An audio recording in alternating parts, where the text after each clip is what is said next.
What's up, guys? Specstar here today with my week 6 battle of Mega Beedrill, and I had to put on this shirt just to record this video. I'm not wearing any pants or underwear, and I just thought I'd inform you guys of that. I'm going up here against Risepool, who's got a team of Gliscor, Mega Slowbro, regular Gardevoir, Jirachi, Obstagoon, the Monster, a mon that is impossible to prep for, particularly with my team. I literally could not possibly pack a switch in for that mon. And then Roselia. And let's go to my team builder. Just sharing some nuggets of wisdom with you guys. Here I've got, let me switch over the angle, or the scene. There we go. Here I've got my Mega Alakazam. It is EV'd to outspeed a Talonflame, outspeeding an Inteleon, and that is about all. I could have done more with speed. I thought that would be about all I needed to be faster than Zero Aura and Talonflame, so I went with that. I've got all the bulk I need to be able to recover off Earthquakes from an uninvested Gliscor. And that's kind of my plan with this thing, to trace Poison Heal and be able to beat a subtoxic Gliscor, which was particularly threatening to me. Next up here, I've got my Heatran, rocking specially defensive, rocks, toxic, and then of course for my two attacking moves, neither of my stabs I'm running Ancient Power and Earth Power, because I'm all about that power. I just needed to be able to hit with this thing. I wanted to be able to beat a Talonflame, and then with Earth Power, it covered things that stab would hit, like Jirachi and things like that. And what else was it for? Something that didn't come. There we go. Toxic allows me to definitely not allow Talonflame to roost off my Ancient Powers, as well as being able to hit Slowbro. Next up here, I've got my Kyurem, and I am running offensive with Boots and Subroost, and Freeze Dry and Earth Power. Basically all I need to be able to hit his whole team. Only really Snorlax is kind of immune to this thing kind of going off. This thing allows me to pressure Gliscor, as well as being able to take advantage of Slowbro.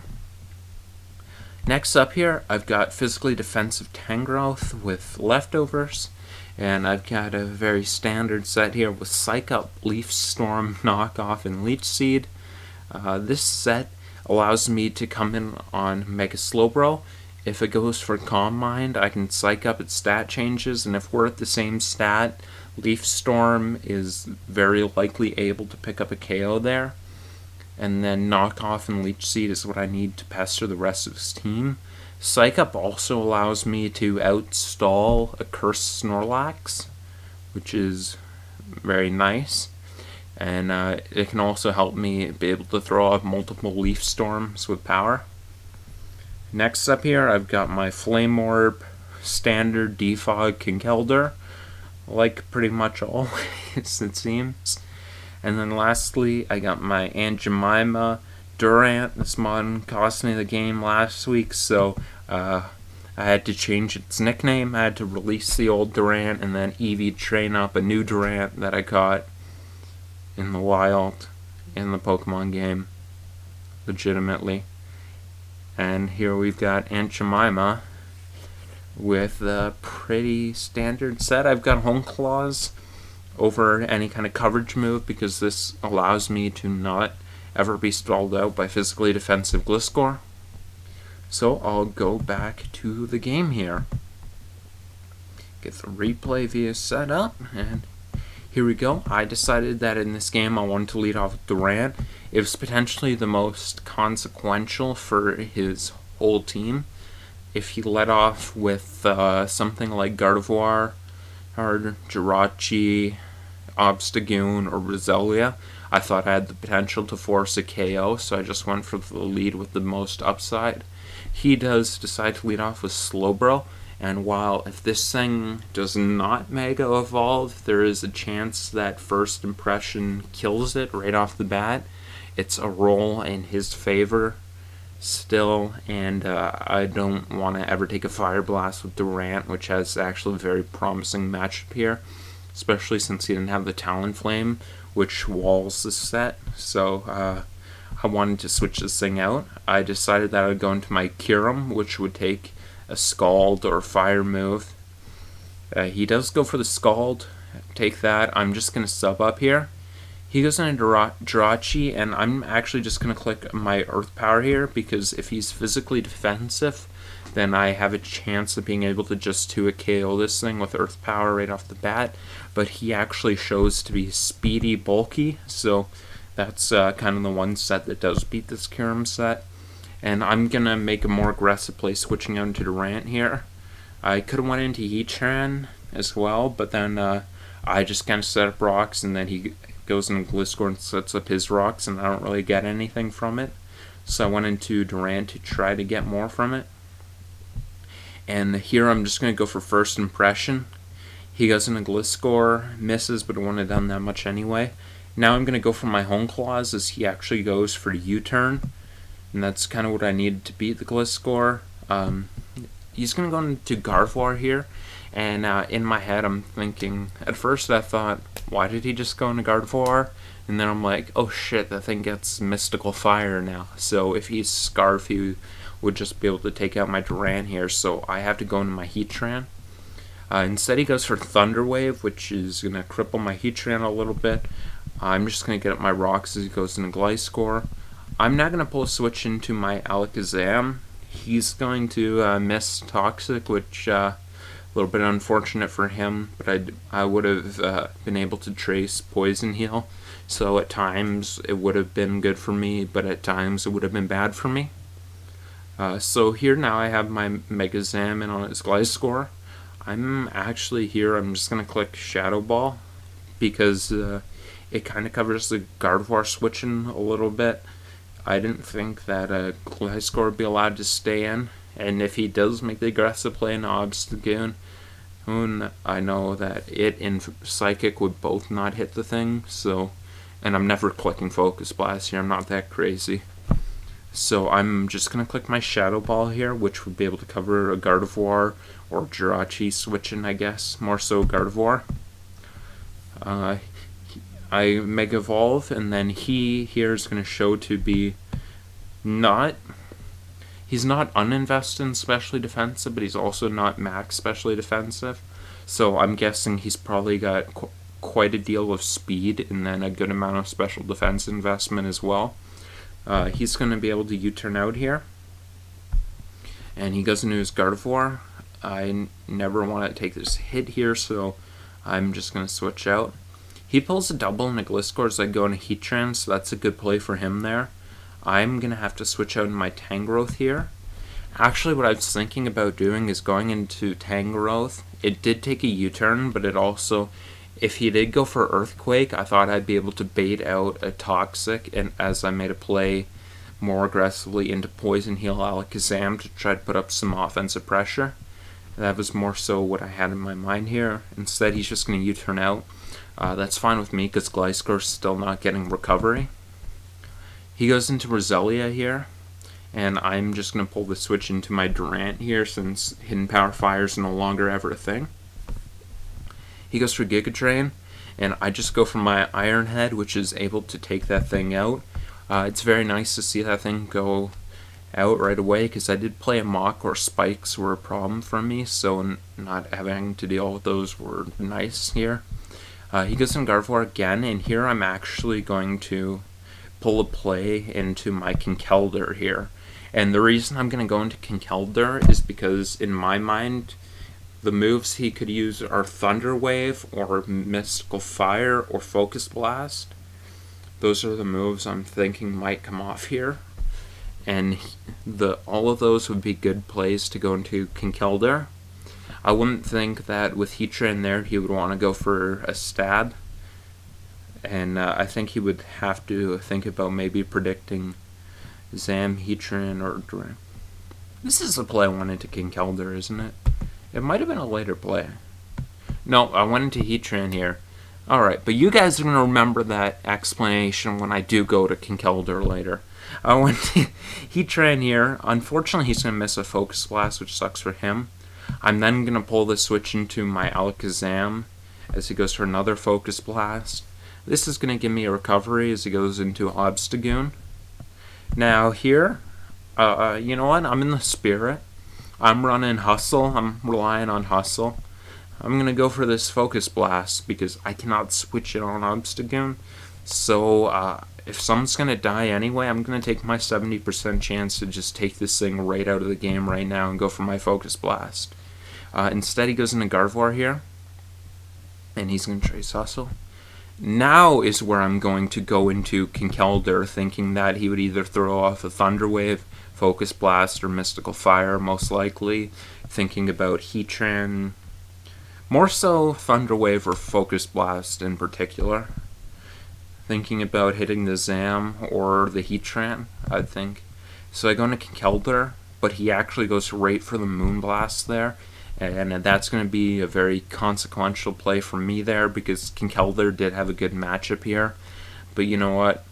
I'm an aggressive son of a bitch, live by the sword, die by the sword. I'll take it. I now bring in my Durant here, and I'm going to go for Iron Head, I believe. Yep, I went right for the Iron Head because I didn't think he would want to screw around with... Well, I didn't think he'd want to screw around with taking first impression on the Gardevoir, particularly with that thing looking like his win con actually right now. So I just go for the Iron Head, which covers the Gliscor switch, and I am able to take that thing down, which is nice. He goes back into Gardevoir, and he pulls a double into Obstagoon as I go into Heatran, and it's a good aggressive play for him there. I'm just going to sack off my Kyurem here, rather than try to screw around too much. Heatran is still quite valuable to me, and I'm not able to kill Obstagoon since I don't have a stab move, so I'm just going to sack off my Kyurem. And here, back into Durant, I'm going to click my first impression since he no longer has a switch in for that. Jirachi comes in, Jirachi dies, another KO for Durant here. Fortunately, this thing keeps landing its attacks, and when it does that, it cannot be stopped. He goes into Slowbro here, and that thing's so fat. This thing is so freaking fat, I'm actually just going to pull the switch into my Tangrowth. He goes for Psychic here, and I know that Slowbro needs to have quite a bit of speed to be faster than my Tangrowth, but regardless, I shouldn't have risked my Tangrowth being faster here. I didn't think it was likely that he would have the speed investment to outpace it, but I definitely knew it was a possibility. So I always should have just kept my Tangrowth at full health, since Tangrowth is a Pokemon that can eat a hit from anything and force a KO. A safer play wouldn't have been chancing being faster than it, but you know what?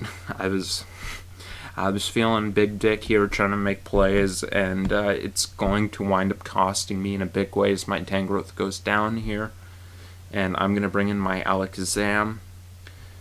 I'm going to go for a Shadow Ball on this thing, get decent damage off. He goes for Thunder Wave and paralyzes me. This turn took quite a little bit. I decided that I was going to click Focus Blast because it would have taken out the Slowbro from here.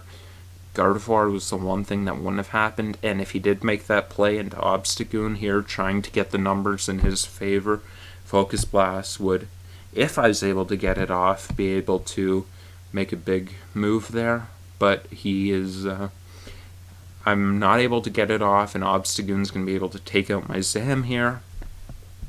So now I go into my Durant to try to claim a KO, although of course, this Mon's accuracy, you never know. He obstructs me as I go for first impression, and then I switch to my X-Scissor. Slowbro gets sacked off, and then this is where he brings Gardevoir back in. And my play here is, this is actually a little bit tricky of a turn, but my Heatran potentially could could take a Moonblast into a close combat. So with my Durant, I think that for one, he could pull the double in Obstagoon, thinking about me going into Heatran. It's a little bit too aggressive, so I don't know if he will do that. And two, Durant could just be my first chance to dodge a Focus Blast here. So I think that my best play here is just to go for my attack with Durant on this thing and hope that either this move misses, or if he did just want to go for his Moonblast, Heatran would most likely be able to take that into close combat, and it would come down to pair on that situation. But he does miss the Focus Blast, and then I go for my X-Scissor there and take the thing down. Obstagoon then comes in, and Durant will be able to take that thing down, and I'm going to win 1-0 in what was kind of the best-worst battle ever, you'd say. It was close, and it had quite a bit of back and forth in it, but there was a lot of RNG on both sides coming into how this battle formed and how things went, so that's always a little bit unfortunate. I guess it is the game of Pokemon. The opponent was very, very cool about it, so, GG to my man Risepool here. And we will win the battle 1-0 and move on to 3-3, or for my games 2-2. Not exactly where I want to be, but you know what? We're starting to bring it back. And yeah, next week we play Hiker, and that'll be our next game. Hopefully we don't have to rely on Hustle in that game. I've already lost a few years from my life having to rely on Hustle.